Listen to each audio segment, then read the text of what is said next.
Assalamualaikum warahmatullahi wabarakatuh. Jumpa lagi dengan channel Suyek.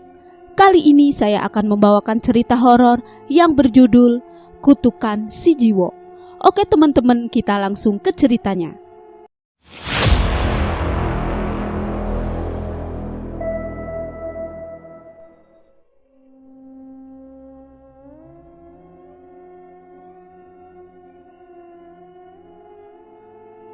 Kisah tentang terah keluarga yang mati satu persatu dan hanya menyisakan satu orang saja. Meski tersisa satu nyawa, namun gangguan mistis acap kali datang saat tengah malam. Ditandai dengan munculnya api yang berpijar di atap rumah, lalu menghilang ketika jatuh ke tanah. Perjanjian apa yang telah dilakukan terah keluarga itu? Apakah semacam tulah atas karma yang mereka ciptakan turun-temurun? Waktu kecil dulu sering mendengar percakapan bapak dan ibuku tentang karma.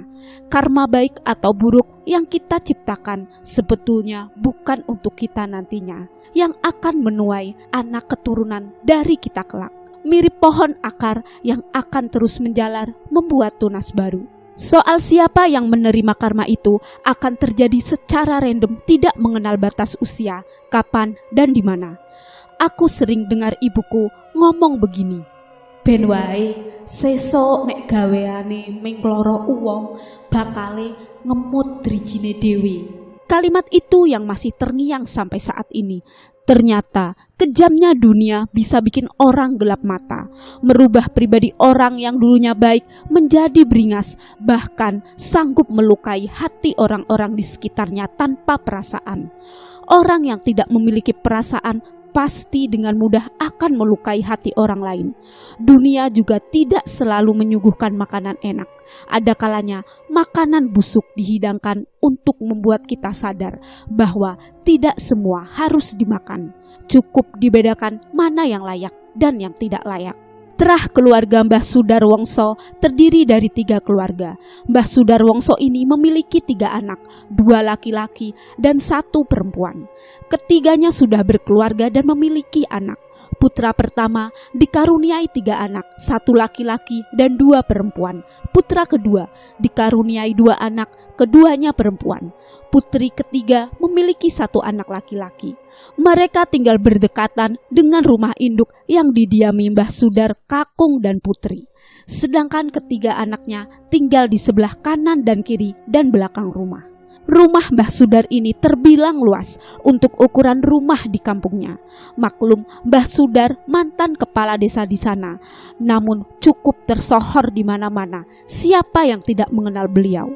Kisah ini berawal dari tumpleknya periuk nasi yang sedang digeneni atau dimasak. Entah faktor kesengajaan atau tidak, pasalnya rewang yang bekerja di rumah keluarga besar Mbah Sudar sering mendapat perlakuan kasar dari anggota keluarga Mbah Sudar.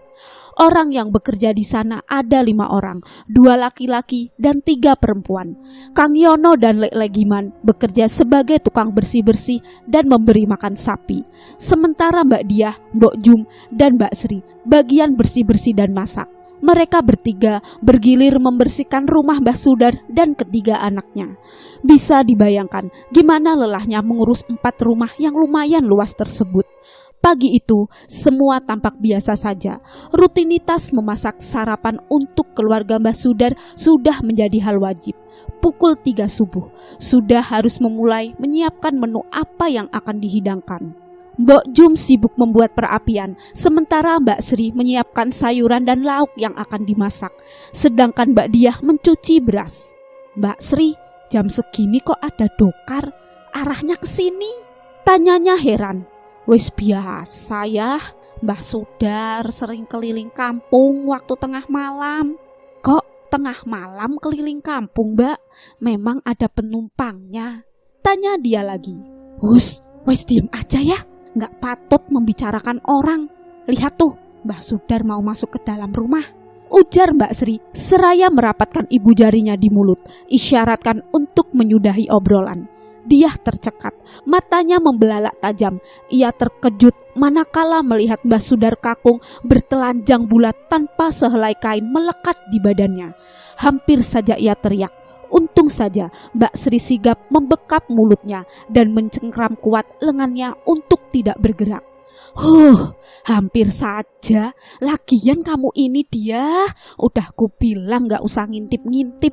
Biar saja. Tahu sendiri kan? Ucap Mbak Sri sambil mengusap keringat di keningnya. Maaf Mbak, saya gak tahu. Jawabnya gemetaran.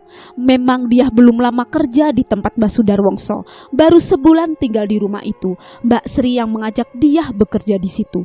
Dia adalah keponakannya, anak dari kakak kandung Mbak Sri. Wajar saja kalau dia dibuat kaget dengan kejadian tersebut. Dan kebetulan umur Mbak Sri dan dia tidak terlalu jauh. Makanya dia memanggilnya Mbak. Sini, duduk sini ya. Nanti malam selesai berbenah Mbak ceritakan kenapa Mbah Sudar keliling kampung tengah malam. Sekarang kita masak dulu. Gimana? Dia mengangguk tanpa suara. Udah, ndak apa-apa Duk. Ndak usah dipikirin. Kamu belum terbiasa melihatnya, jadi kaget gitu. Dah, ini Mbok buatin teh panas. Diminum dulu. Ucap Mbok Jum sambil membawa segelas teh untuk dia. Tanpa kata, dia meneguk teh tersebut. Pelan-pelan, masih panas, ujar Mbak Sri. Namun tak ada jawaban dari dia. Ia seperti syok dengan apa yang dilihatnya. Mbak Sri hanya menggelengkan kepala melihat sikap dia seperti linglung. Baru pertama ia melihat Mbah Sudar seperti itu, pasalnya selama sebulan. Baru pertama ia diajak bangun dini hari, karena selama ini hanya ditugaskan membersihkan rumah dan halaman. Pada malam harinya, Mbak Sri katanya tadi mau cerita kenapa Mbah Sudar keliling kampung gak pakai baju. Jadi gak? Yakin nih gak ngantuk? Panjang loh ceritanya, ujar Mbak Sri dengan senyuman. Yakinlah, kepo aku Mbak. Beneran kepo, apa takut ya? Tadi Mbak lihat kamu seperti linglung, ucap Mbak Sri. Enggak kok, aku biasa aja kok. Ayo buruan cerita dong, pinta dia setengah memaksa. Aneh betul nih, gak merasa apa? Tadi kamu minum teh panas langsung dihabisin. Dia terkekeh melihat Mbak Sri yang sedang kesal dibuatnya. Meski kesal, dengan terpaksa ia memulai cerita tentang awal mula Mbah Sudar seperti itu. Dan sebelum memulai cerita, simpan cerita ini untukmu saja. Suatu saat jangan kamu sebarkan cerita ini ya pada siapapun. Mbok Jum terpekik melihat periuk yang berisi nasi terguling di dekat tungku genen. Mbok Jum sudah lama bekerja ikut Mbah Sudar dari anak-anaknya masih kecil. Dan Mbak Sri menceritakan kisah keluarga Mbah Sudarwongso berdasar versi cerita Mbak Jum. Anak apa Jum? Suara berat yang tak lain adalah suara Mbah Sudar yang muncul tiba-tiba mengejutkan Mbok Jum. Waktu itu Mbah Sudar masih menjabat kepala desa, sedangkan istri beliau, sebut saja Darmiem, hanya ibu rumah tangga mengurus putra-putrinya. Nek masak sing hati-hati Jum, periuk sego iso tumplek ngono kuwi, tandane ora apik, tegas Mbah Sudar dengan muka merah padam. Plak! Spontan ia menampar wajah Mbok Jum. Mbok Jum jatuh tersungkur sambil menahan sakit. Kowe reti ora? Betara kala iso mangan entek keluargaku. Kowe teledor Jum. Kanggo ganti rugi, kowe ngabdi karo aku saenteke umurmu. Nuwun sewu Pak, kula mboten ngertos nek ajeng ngonten niku, ucap Mbok Jum dengan suara bergetar. Zaman dulu sekitar tahun 80-an, mitos tentang periuk tumplek sering menjadi pembicaraan warga sekitar. Makanya kalau ada orang hajatan waktu itu, sering diadakan ritual pengapen di dekat tungku genen. Sesisir pisang emas, klembak menyan, dan kembang 7 rupa, kopi hitam disuguhkan sebagai sajian di dekat pengapen. Lepas benar atau tidak, ini hanyalah mitos belaka.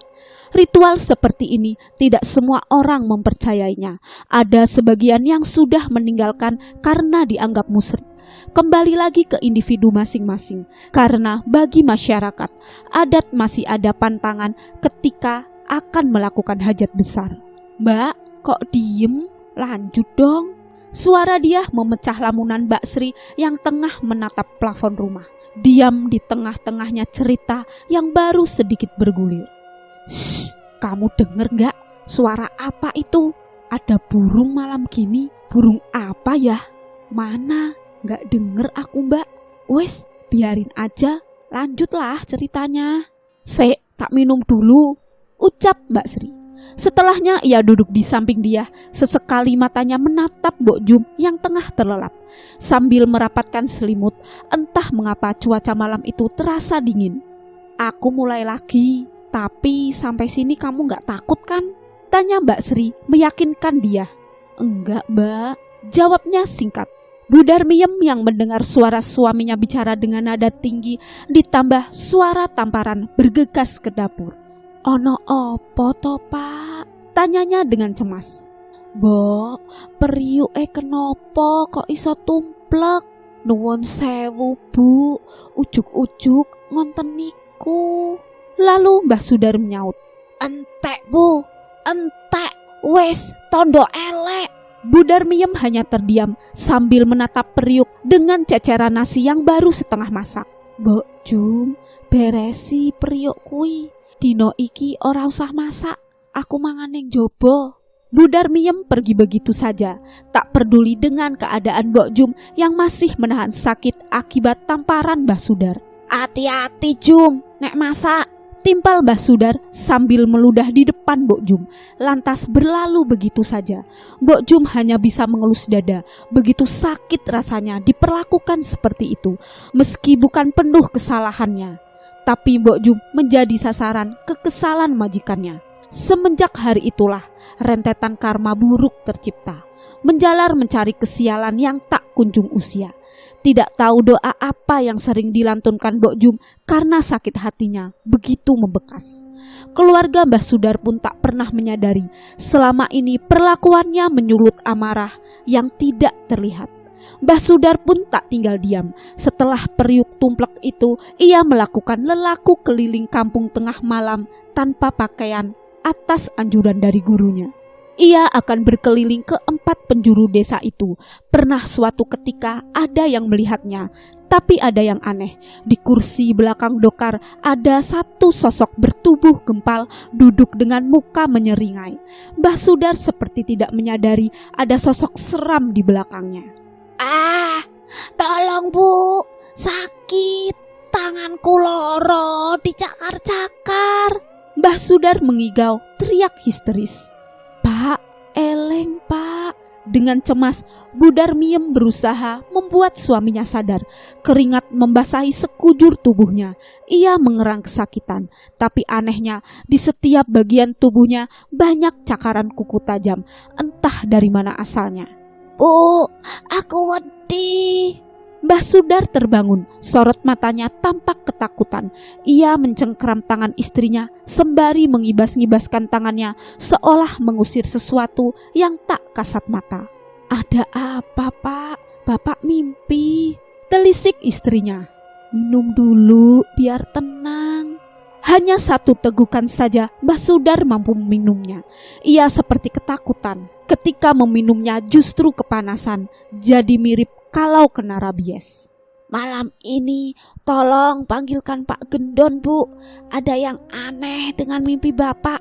Cakaran itu membekas di tubuh Bapak," ujarnya sembari mengelus tangannya yang memerah. Pukul 8 malam, Pak Gendon sudah sampai di rumah Mbah Sudar. Mereka tampak berbincang serius terkait mimpi Mbah Sudar semalam. Pak Gendon menyernitkan dahi seperti memikirkan sesuatu yang sangat berat. "Sosok itu tidak mau pergi, Pak. Dia akan mengikuti keluarga sampean terus, Pak," ujar Pak Gendon serius. "Saya sudah berusaha mengusirnya. Apabila terus memaksa, akan sangat beresiko," ucap Pak Gendon. "Resiko apa, Pak Gendon?" sahut Mbah Sudar. "Kematian satu persatu keluarga ini akan dikejar sosok itu, Pak. Tapi ada syaratnya jika ingin terbebas dari sosok itu," timpal Pak Gendon. "Syaratnya apa? Saya bingung, Pak. Kenapa hanya karena periuk nasi yang tumpah sosok itu bisa menghantui keluarga saya?" terang Mbah Sudar. Periuk nasi yang tumpah hanya sebagai jembatan untuknya menyeberang ke dimensi manusia, mirip seperti portal. Dan kebetulan karakter panjenengan menyerupai Pak Sudar. Terang Pak Gendon. Maksudnya bagaimana, Pak? Sebelumnya saya amit sewu nggih, Pak. Panjenengan niku keras. Sosok itu akan mengadopsi sifat amarah manusia. Itu makanya Pak Sudar, kehadirannya bertepatan bulan purnama. Dia seolah mendapat angin segar. Jawab Pak Gendon.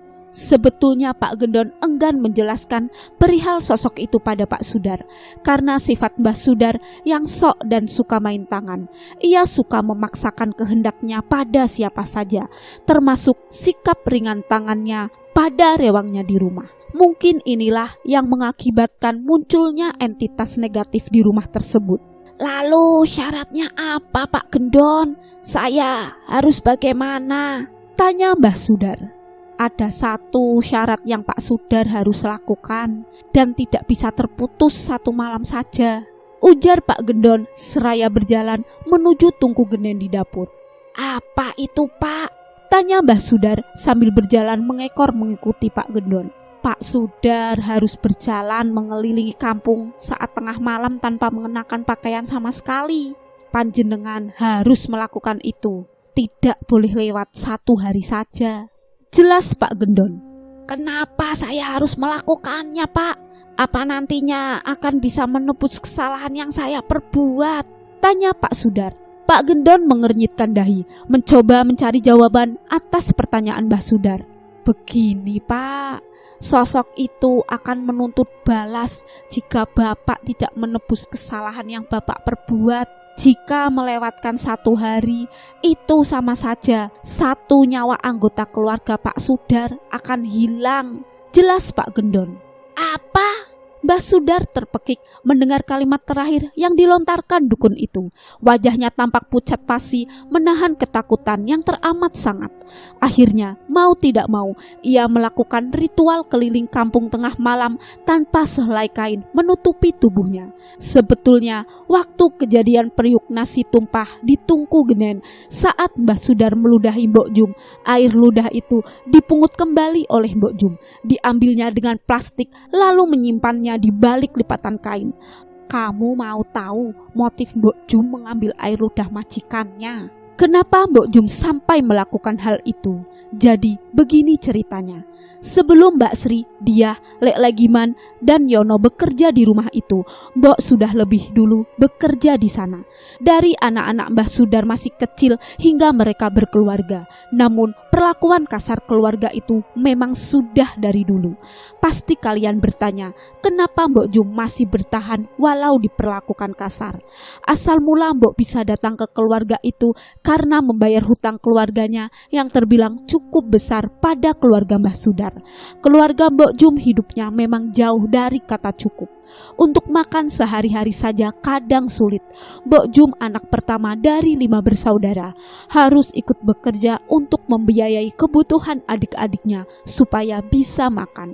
Zaman dulu jarang orang sekolah tinggi, apalagi dengan kondisi ekonomi susah seperti keluarga Mbok Jum. Semenjak itulah dendam Mbok Jum dimulai. Setelah peristiwa itu, Mbok persembahkan air ludahan itu pada sosok penunggu pohon gayam yang berada di belakang rumah Mbah Sudar. Pohon yang sudah berusia puluhan tahun itu tumbuh besar dan rimbun. Sinar matahari pun hanya sedikit menyembul di seladahannya. Di bawah pohon itulah Mbok Jum menanam air ludahan tersebut. Hingga hari ini, rentetan gangguan sosok itu terus mewarnai keluarga Mbah Sudar. Kok Mbak Sri bisa tahu ceritanya? Sela Diah di tengah obrolan mereka. Oh, Mbak tahu cerita dari Lek Legiman Diah. Dia tahu semua karena Mbok Jum pernah cerita. Jawab Mbak Sri. Tapi apa Mbok Jum ndak takut Lek Legiman memberitahu Mbah Sudar? Tanya Diah kembali. Ya jelas ndak takut. Lek Legiman senasib dengan kita Diah. Mungkin supaya Mbah Sudar bisa berubah, ndak galak seperti itu. Ngomong-ngomong, udah malam, kita tidur saja. Itu Mbah Sudar sudah mulai keluar rumah, ucap Mbak Sri pada dia, sembari menempelkan jari telunjuknya ke mulut isyarat diam. Mereka pun merebahkan badan, melepas lelah hingga lelap dalam tidurnya. Di tengah lelapnya itu, dia bermimpi bertemu sosok yang diceritakan oleh Mbak Sri. Sosok penunggu pohon gayam. Sosok itu bertubuh gempal, perutnya besar dan lidahnya menjulur keluar. Matanya merah dan rambutnya gondrong. Ia menatap dia dengan menyeringai. Tiba-tiba sosok itu berkata, "Ojo melu-melu yondo, iki duduk urusanmu." Dia tercekat mendengarnya. Sumpah, mengapa suara sosok itu mirip Mbah Sudar, batinnya dalam mimpi. "Jenengku Klampir Gondel, aku ranggagu awakmu, Nduk." Dia terpaku diam, tubuhnya gemetaran karena rasa takut. Sekuat tenaga ia berteriak supaya terbangun, namun seperti terkunci. Ia hanya mengigau lirih hingga Mbak Sri spontan menepuk tangannya karena melihat dia seperti kesulitan bernafas. Seketika itu ia terbangun dengan nafas tersengal-sengal. "Kamu kenapa, dia?" tanya Mbak Sri cemas sembari menyodorkan segelas air putih. "Kamu mimpi?" imbuhnya. Dia masih terdiam, bingung dengan mimpinya barusan. Matanya melihat jam, masih menunjukkan pukul 1 dini hari. "Ya sudah, kalau gak mau cerita, lebih baik tidur lagi. Besok saja ceritanya," ucap Mbak Sri menahan kantuk. Dia pun membaringkan tubuhnya memunggungi Mbak Sri. Tanda tanya besar masih bergelayut di pikirannya. Hingga ia terlelap lagi saat Mbak Sri dan dia telah tertidur pulas. Mbok Jum terbangun. Dengan langkah gontai, ia berjalan menuju kamar mandi hendak membasuh muka, membuang rasa kantuknya. "Bengi iki," gumamnya, "aku kudu gawe kopi dinggo Kang Gondel." Ia bergegas ke dapur, menyalakan api dan merebus air. Ia meramu kopi hitam pekat tanpa gula, lalu membaca mantra untuk memanggil sosok tersebut. Suara desau angin dan derap langkah kaki berat mulai terdengar. "Mbok, aku teko." Suara tanpa rupa mengiang di telinga Mbok Jum. "Diombe kopine, Kang," sahut Mbok Jum yang mulai merasakan kehadiran sosok lampir gondel itu. Tidak ada percakapan apa-apa setelahnya. Sosok itu lenyap begitu saja seolah terbawa angin. Waktu mendekati jam 4 subuh, lama terdengar suara dokar Mbah Sudar setelah berkeliling desa. Mbok Jum mengintip dari balik jendela dapur. "Rasakno pembalasanku, Sudar. Kowe wis gawe keluargaku sengsara. Kowe wong jahat, tak tunggu patimu," batin Mbok Jum dengan senyum menyeringai sembari mengepalkan tangannya. Isyarat dendam membara yang disimpannya bertahun-tahun. Dari waktu Mbok Jum masih muda, mengabdi di keluarga itu tidak pernah merasakan ketenangan karena perlakuan kasar seluruh anggota keluarganya. "Mbok, sudah bangun toh?" tanya Mbak Sri membuyarkan lamunan Mbok Jum yang sedang duduk di dekat jendela.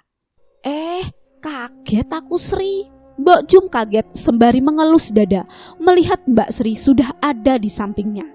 "Mbok, lihat apa? Mbah Sudar?" tanya Sri penasaran. "Iya, sudah, biar saja. Mending kita minum teh hangat saja. Mbok sudah buatkan untuk kamu sama dia," jawab Mbok Jum. "Wah, Mbok kok repot-repot. Harusnya Sri yang buat tehnya. Jadi gak enak nih," ujar Mbak Sri tersipu malu. Tampak dia sedang berjalan menuju dapur. "Rene, Nduk, ngombe teh dhisik," panggil Mbok Jum. Dia masih terlihat pucat. Ia hanya mengangguk pelan sembari meneguk teh hangat itu. "Kamu sakit, dia? Kalau sakit buat istirahat saja. Nanti Mbak izinkan sama Bu Darmiem," tanya Mbak Sri. "Mbak, itu ada buto. Aku takut, Mbak." Dia menunjuk langit-langit dapur dengan ketakutan. Matanya melihat ke atas sambil berteriak histeris. Mbok Jum sebetulnya tahu apa yang dilihat dia subuh itu. Mbok Jum bergegas mengambil sapu dan menebah-nebahkan di sekitaran dapur. Seketika itu juga dia tersadar seperti tidak terjadi apa-apa. Kembali melanjutkan aktivitas pekerjaan hingga fajar menyingsing. Seperti biasa, rutinitas pagi itu sarapan sudah terhidang di meja makan. Satu persatu anggota keluarga mulai berdatangan. Meski tinggal beda rumah, namun Mbah Sudar tetap menginginkan makan bersama di rumahnya. Hal itu dilakukan semenjak anak-anaknya belum berkeluarga. "Pak, tadi malam dari mana? Kok saya lihat Bapak gak pakai baju?" tanya Eko, anak pertama Mbah Sudar. Mbah Sudar tercekat, terpaku dalam diam, tidak tahu harus menjawab apa. Karena ritualnya selama ini sebelumnya tidak diketahui anak-anak dan mantunya. Ia menyembunyikan semuanya dari mereka, karena khawatir apabila bercerita akan terjadi sesuatu. "Pak, kok diam?" Gini le, Bapak masih punya nazar yang belum selesai. Nanti kalau sudah selesai, Bapak cerita," terang Mbah Sudar dengan terbata-bata. Sudah, sarapannya dimakan dulu mumpung masih panas," ucap Bu Darmiem memecah situasi penuh tanya itu.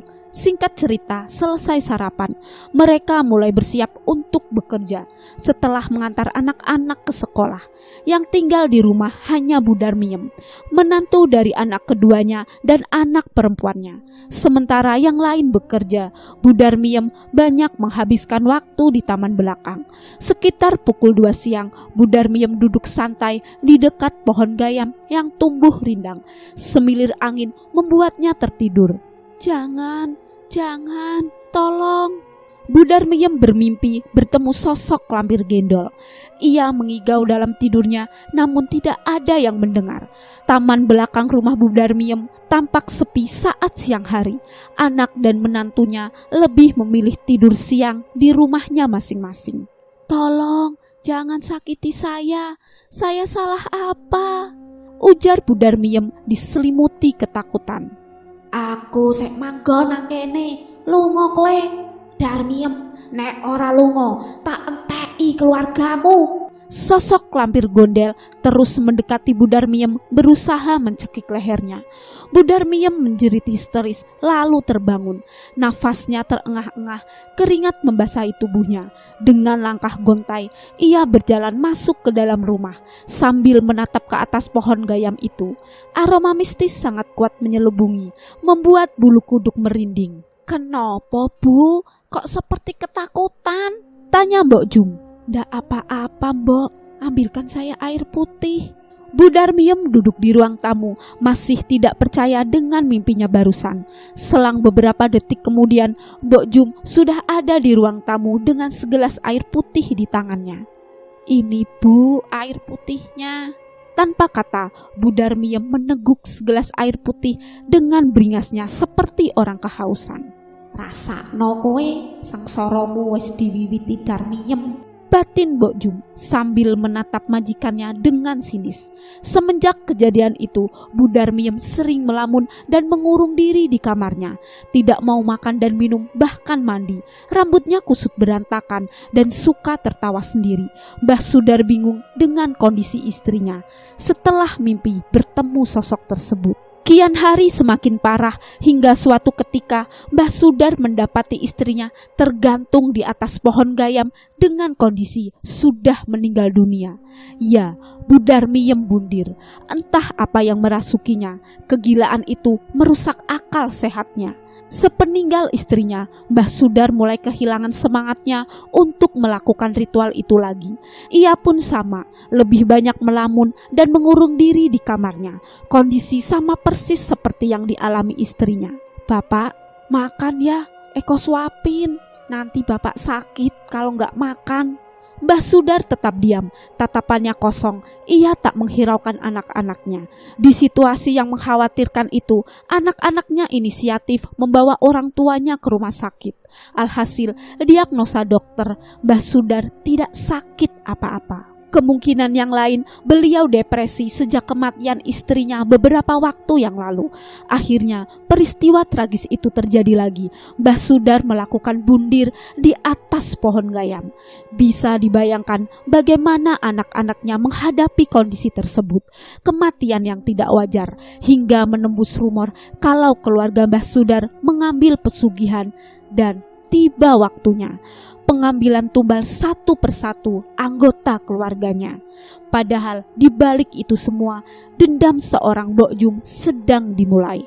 Anak-anak Mbah Sudar pun tidak mengetahui ritual yang sering dilakukan orang tuanya adalah untuk pemutus tulah yang berawal dari tumpleknya periuk. Meski sebetulnya penyebab dibalik itu semua adalah sifat jahat keluarga Mbah Sudar yang sewenang-wenang pada pekerja rumah tangganya.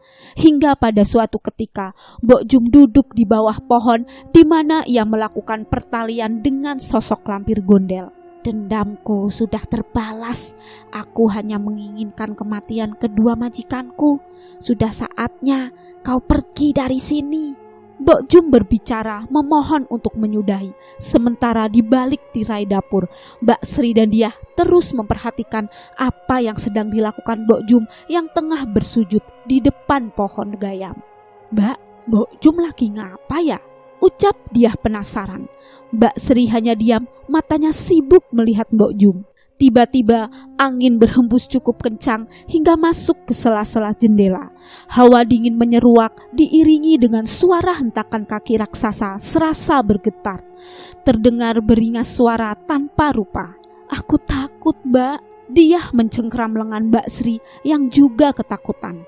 Arep tak pateni kabeh, Jum. Hanya satu kalimat itu saja, lalu hilang terbawa angin.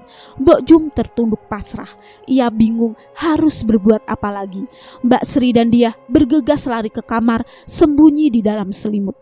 Sungguh kejadian di luar nalar. Makhluk apa itu? Pagi hari kelabu, geger geden terjadi lagi. Eko didapati meninggal di kamarnya, kematian yang tiba-tiba. Sementara istri dan anak-anaknya masih tertidur dan belum menyadari kematian suaminya.